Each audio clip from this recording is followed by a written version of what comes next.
West, North and South, has a unique role to play in promoting peace and understanding.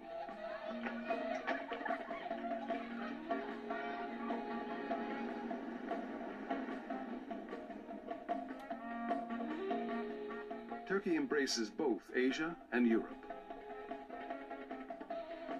In 1992, on my first visit to Turkey in 30 years, I found myself in Istanbul, gazing at the Bosphorus Strait. The land on the west side of the narrow channel is Europe. On the east side is Asia. Travelers from the west encounter the cultural richness of the east, and those from the east encounter the technology and innovation of the west. To both, the world begins to show a new and different face.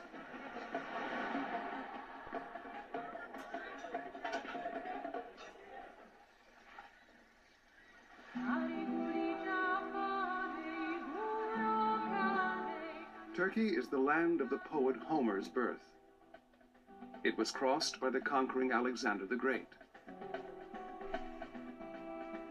Classical Greek civilization once flourished here. During the Byzantine Empire, it was the leading center of the Christian world. And later, under the Ottoman Turks, it was the heart of Islamic civilization.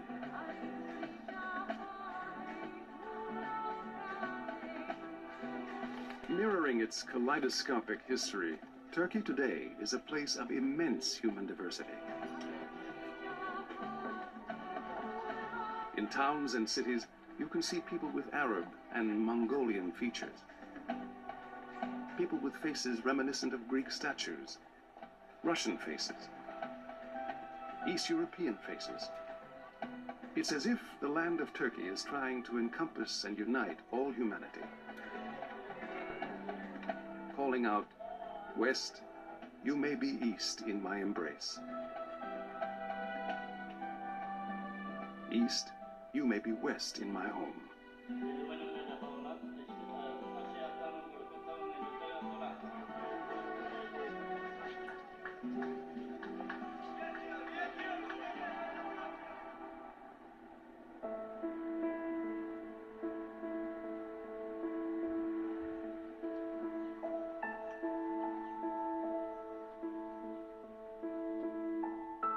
I have fond memories of the historian Arnold Toynbee.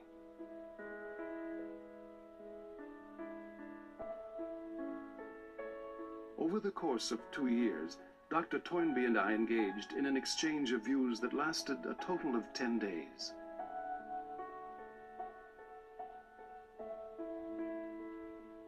For Toynbee, Turkey had a special significance because it was events he witnessed there that propelled him to become a pioneer in looking beyond the Eurocentric view of history.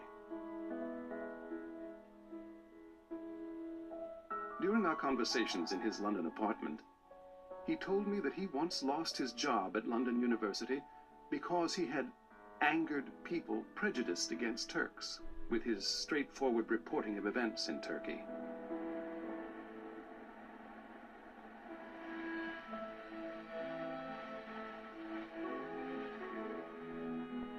Toynbee visited Turkey in 1921, when he was about 32 years old.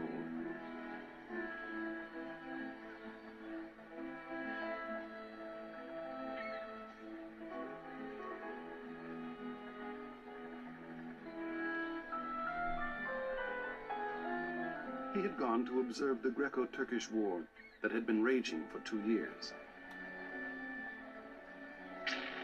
Turkey, 1921. Greek forces moved deep into the land of the Harem and the Fez. Turkish nationalists retaliate, slaughtering Greeks and causing untold misery. Greek soldiers push forward, determined to reclaim the land of their forefathers.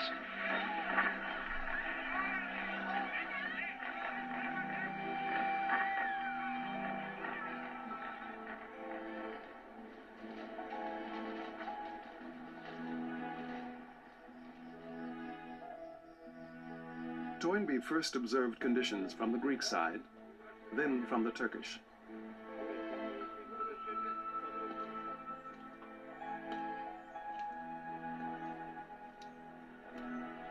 For Toynbee, who believed in St. Augustine's injunction, "Hear the other side," this was absolutely crucial.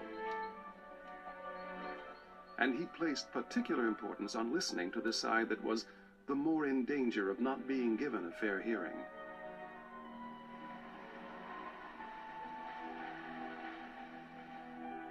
The Greeks had the ear of the West, and the West was in the ascendant in the world.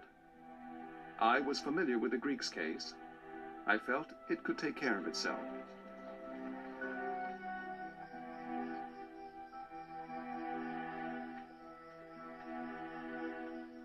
The Turks' case was the one I must take pains to understand.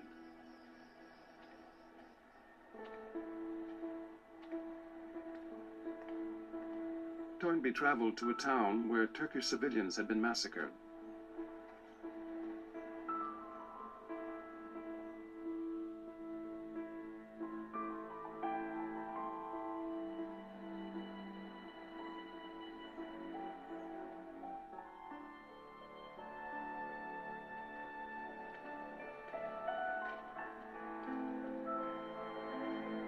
He witnessed the suffering of Turkish refugees and was outraged that these atrocities went completely unreported in the West.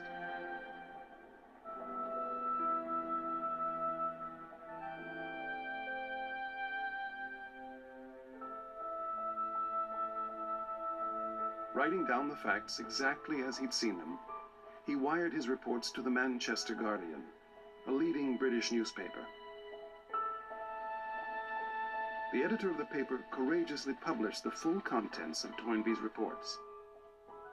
But journalistic integrity would come at a price. For centuries, the Turks had been portrayed in the West as uncivilized savages.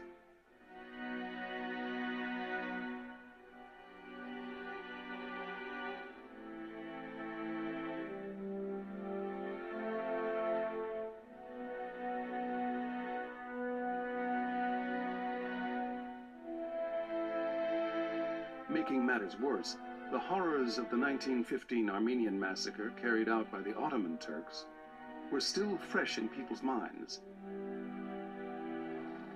So, not surprisingly, when Toynbee's articles appeared, the newspaper was besieged by a storm of criticism. People attacked it for shamelessly publishing articles sympathetic to the unspeakable Turk.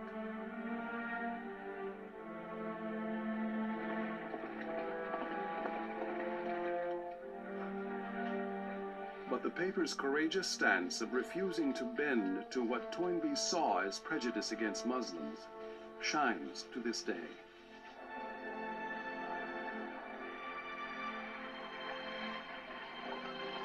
At the other end of the spectrum, the article made a deep impression on the Turks.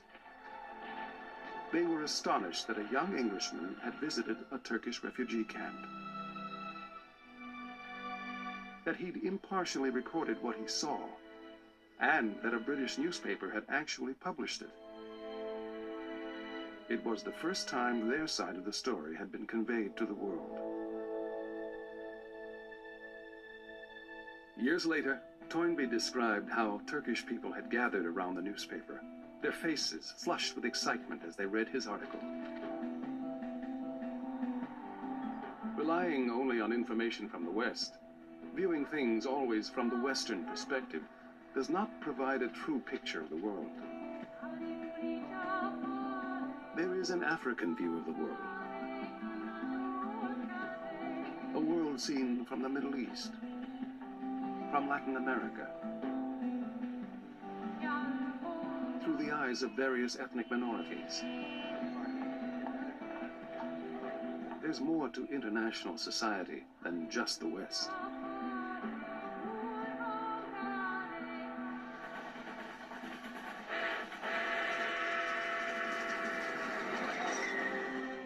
On his homeward journey from Istanbul, Toynbee began to outline what would become his life work, a study of history.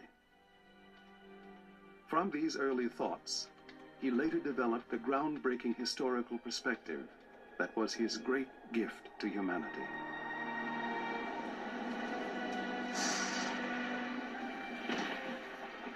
Shortly after his return to Britain, Toynbee was forced to resign from London University over what was seen as his support for the Turks. The young Toynbee knew it was wrong to stereotype and thus dehumanize people, as the Turks had been. He felt the important thing is to get to know individuals. So he put his conviction into practice, making friends with Turkish people and learning their language.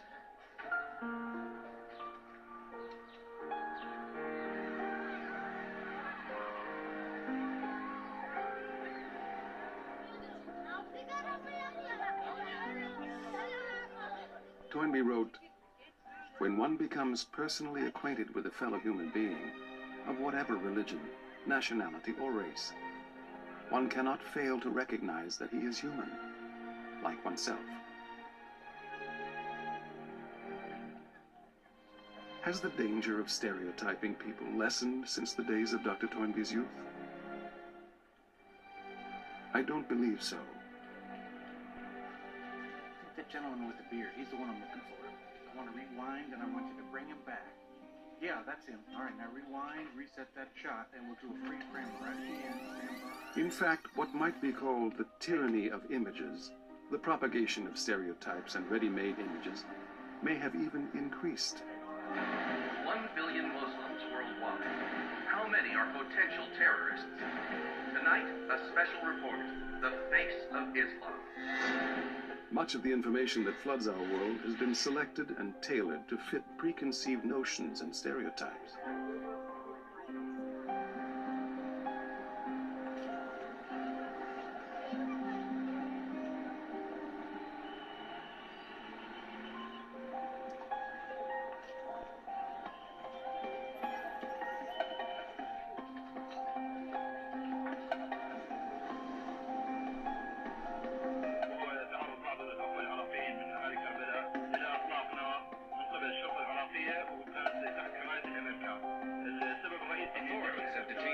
In the extremity of wartime, repeatedly airing scenes of our side coming under attack will incite and enrage viewers. Orders on the ground in the Middle East. In contrast, scenes of the hellish misery inflicted on the other country's citizens will rarely be broadcast. Frustrated local authorities are asking. It's amazing how the notion of jihad. The growth and development of mass media has actually increased the danger of proliferating stereotypes and ready-made images. You don't have to be a history